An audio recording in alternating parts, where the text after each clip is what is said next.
Terima kasih Anda masih bersama Sergap. Pemirsa, seorang warga tewas saat kebakaran rumah yang diduga akibat korsleting listrik. Korban terjatuh dari tangga saat berupaya memadamkan api.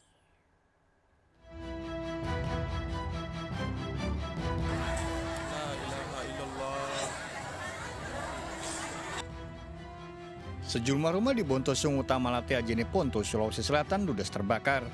Warga yang panik berusaha memadamkan api dengan alat seadanya. Material bangunan yang terbuat dari kayu membuat api cepat membesar. Petugas yang datang segera memadamkan api. Api pertama muncul dari sebuah rumah dan langsung membesar hingga merambat ke rumah lainnya. Seorang warga tewas diduga karena terjatuh dari tangga saat turun dari rumahnya. 5 rumah terbakar rata dengan tanah dan 5 armada pemadam kebakaran saya turunkan ke TKP. Diduga penyebab kebakaran akibat korsleting listrik. Dari Jene Ponto, Sulawesi Selatan, Sulaiman Nai iNews melaporkan. Terlibat cinta segi empat, seorang ibu muda di Bekasi, Jawa Barat terlibat pembunuhan salah satu pria selingkuhannya. Wanita ini bersekongkol dengan pria selingkuhannya yang lain. Pelaku sakit hati karena korban menyebarkan perselingkuhan di media sosial. Pelaku bahkan mengancam akan memberitahu suami pelaku.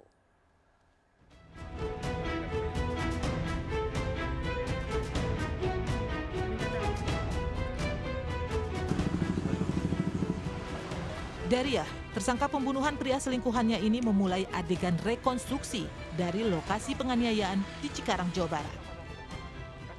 Dariah menjebak Saiin Ba'du, pria selingkuhannya, mengajaknya bertemu sekitar pukul 12.30 malam. Dariah menjemput dengan sepeda motor.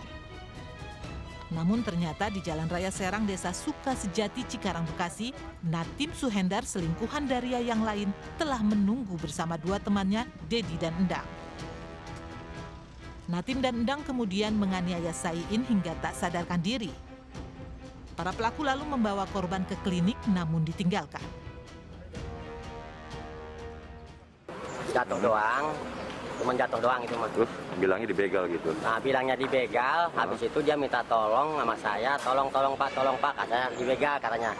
Nah dibilang begitu, dia tuh bilangnya mau bilang sama orang tuanya dulu, gitu maksudnya. Itu dia nganterin ke kliniknya itu ya? Nah dia sampai depan klinik pak, depan klinik dia itu, depan klinik. Nah, habis itu dia minta tolong seperti itu, saya tolongin si korbannya. Nah, dia itu mau bilang sama orang tuanya. Nah, dia langsung jalan, Pak. Dariah, wanita 25 tahun ini sudah memiliki suami yang bekerja di Surabaya. Namun, Dariah juga berselingkuh dengan Saiin, teman kecilnya, dan Natim Suhendar.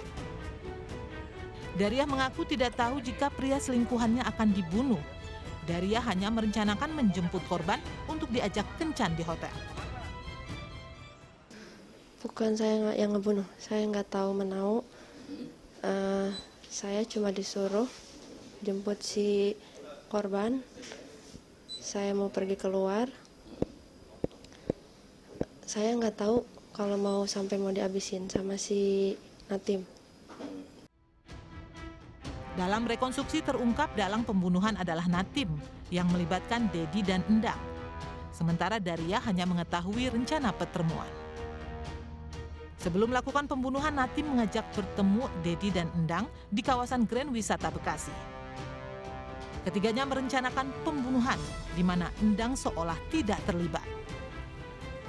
Natim mengaku jengkel karena korban berencana membocorkan rahasia perselingkuhannya pada suami Dariah. Alasannya karena dia sudah memeras dan main di medsos Facebook. Jadi, kenapa kamu membunuh korban itu, alasannya apa? Karena kan udah dikasih duit tapi masih ngancam. Ancamannya seperti apa? Bisa dijelaskan ancamannya awalnya? Ancamannya kalau nggak mau dibawa check-in, dia akan naikin lagi, diunggah lagi ke Facebook chattingan saya masih iya. Rencana pembunuhan ini berawal dari korban yang berhasil mendapatkan percakapan Dariah dengan Natim. Korban lalu mengancam Dariah akan memberitahu pada suaminya. Korban juga meminta sejumlah uang pada Dariah. Sementara foto percakapan telah diunggah di media sosial. Berawal dari chattingan daripada DY kepada NS itulah yang diketahui oleh korban SB, sehingga SB melakukan komunikasi ke NS, di mana komunikasi itu mengatakan bahwa kalau chattingan itu tidak mau disebar di Facebook, di media sosial, supaya NS menyerahkan sebagian uangnya atau meminta uang kepada NS untuk menyerahkan kepada SB. Polisi kini memburu tersangka Endang yang membawa kabur barang bukti. Endang juga menerima bayaran dari Dariah untuk melarikan diri. Para tersangka terancam hukuman penjara seumur hidup. Dari Bekasi, Jawa Barat, Didit Junaidi melaporkan. Pemirsa, seorang pria menjadi korban penembakan di sebuah klub malam di kawasan Kelapa II, Tangerang, Banten. Pelaku dan korban sempat terlibat cekcok sebelum penembakan, diduga akibat bersenggolan. Warga menduga pelaku merupakan oknum anggota polisi.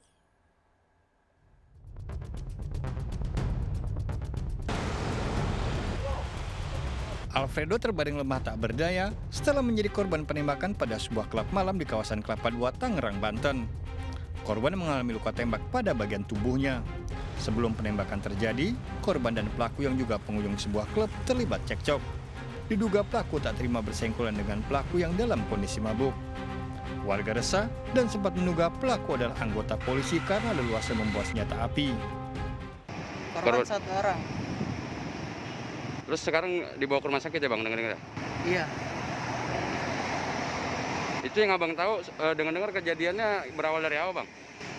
Kalau masalah itu kita kurang tahu, soalnya kita kan jaga pagi. Klub malam dipasangi garis polisi dan dalam penyelidikan. Polisi juga masih mencari identitas pelaku. Dari Tangerang Selatan, Nunung Purnomo, iNews melaporkan. Sat Narkoba Polresta Bandara Soekarno-Hatta, Tangerang, Banten mengamankan sabu yang disimpan dalam tas dari seorang penumpang pesawat tujuan Pontianak dengan total 9 kg sabu. Tak hanya itu, petugas juga mengamankan 1 kg lebih ganja sintetis dan juga bahan baku campuran yang dikirim dari Cina.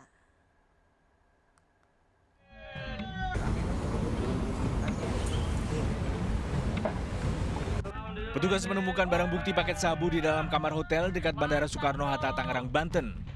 Penggerebekan ini merupakan pengembangan setelah petugas menangkap AA, penumpang pesawat tujuan Pontianak yang membawa tas berisi 3 kg sabu. Tas pelaku terdeteksi mesin X-ray di Terminal 2 Bandara Soekarno-Hatta. Selain itu, petugas juga melakukan pengembangan ke sebuah apartemen di Jakarta. Total ditangkap 3 tersangka dengan barang bukti 9,2 kg sabu. Pelaku memilih penerbangan awal saat pagi hari memanfaatkan kelengahan petugas. Modusnya mereka mendapatkan barang, kemudian akan dibawa ke Pontianak, Kalimantan Barat untuk yang sabu. Kemudian untuk yang ganja sintetis merupakan dikirim via paket, kemudian berhasil diungkap oleh teman-teman Bea dan Cukai. Ditunggu pengambilnya, kemudian juga ditangkap tujuannya.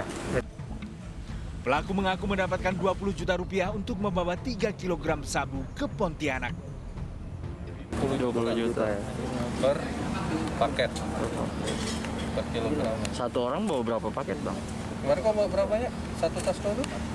Kan tahunya baru di sini. Enggak, ada berapa plastik? 3 satu orang. Selain itu, petugas juga mengagalkan penyelundupan 1,4 kg ganja sintetis dan 1 kg bahan baku campuran ganja sintetis yang dikirim dari Cina melalui jasa penitipan barang. Petugas menangkap 6 pelaku, 1 diantaranya seorang wanita. Para tersangka terancam hukuman maksimal seumur hidup atau hukuman mati.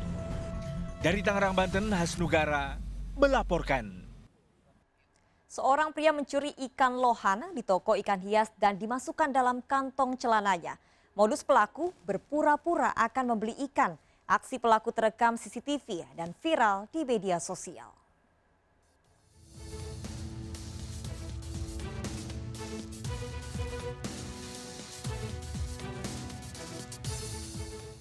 Pria ini mencuri ikan lohan dari dalam sebuah akuarium dan langsung menaruhnya di kantong celana.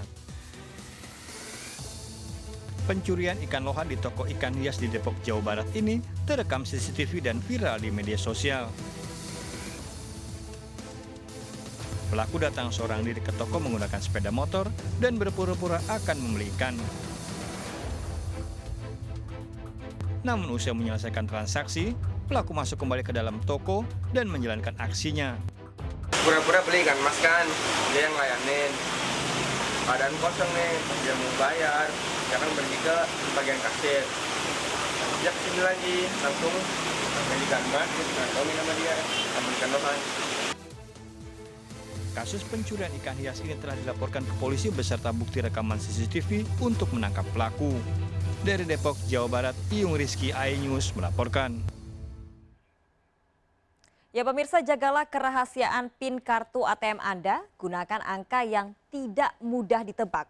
2 pelaku pencurian menggasak uang 2 juta rupiah setelah menebak PIN ATM korban. Kartu ATM dicuri pelaku dari rumah korban.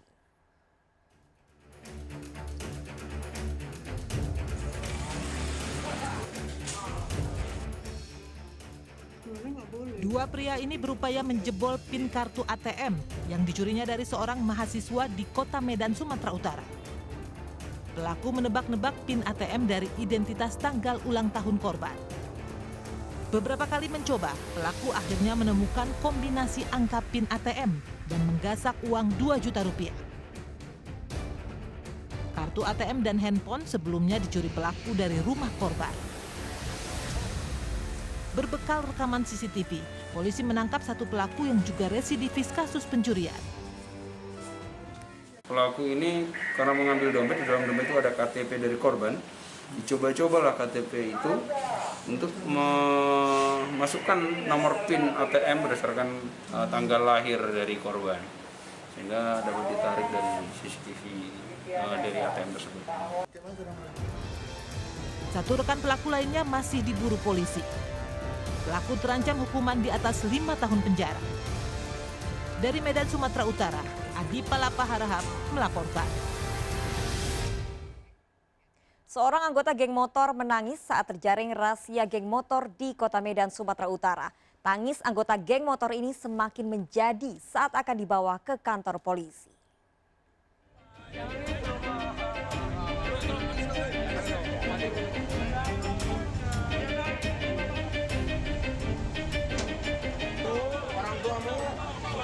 Nanti kasih tahu, datang ke Polsek Sunggal, ya. Pak, jangan itu, Pak. Anggota geng motor ini terus menangis saat petugas akan membawanya ke Polsek Sunggal, Medan, Sumatera Utara. Namun petugas bergeming dengan tetap membawanya menggunakan truk Dalmas.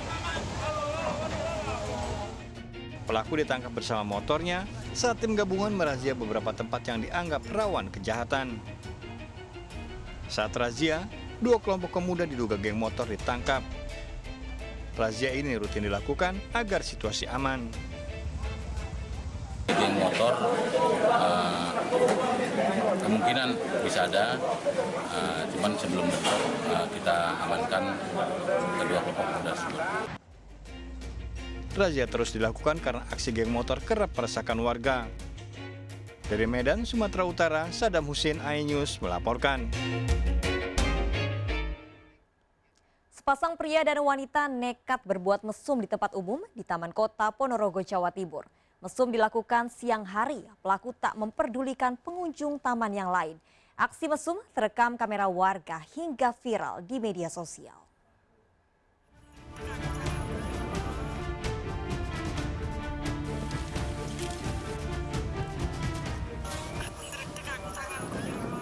Dari video amatir yang viral di media sosial ini, pasangan pria dan wanita nekat berbuat mesum di Taman Kota Ponorogo. Padahal tak jauh dari keduanya, ada beberapa warga yang sedang menikmati kebersamaan di taman. Aksi mesum keduanya pun direkam oleh warga dan menyebar di sejumlah akun media sosial dengan durasi 22 detik.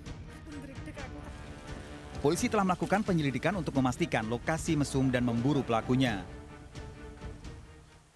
Himbauan kepada seluruh masyarakat, khususnya pengunjung taman ini untuk jangan sampai melakukan hal-hal yang negatif. Pihak kepolisian juga melibatkan Satpol PP dan pengelola taman untuk mengawasi setiap pengunjung taman agar tidak ada kejadian mesum di tempat umum. Dari Ponorogo, Jawa Timur, Ahmad Subahi, iNews melaporkan. 6 remaja santriwati menjadi korban pencabulan yang diduga dilakukan pimpinan pondok pesantren. Keluarga korban emosi hendak menghakimi pelaku. Ikuti informasi lengkapnya sesaat lagi. Sergap segera kembali.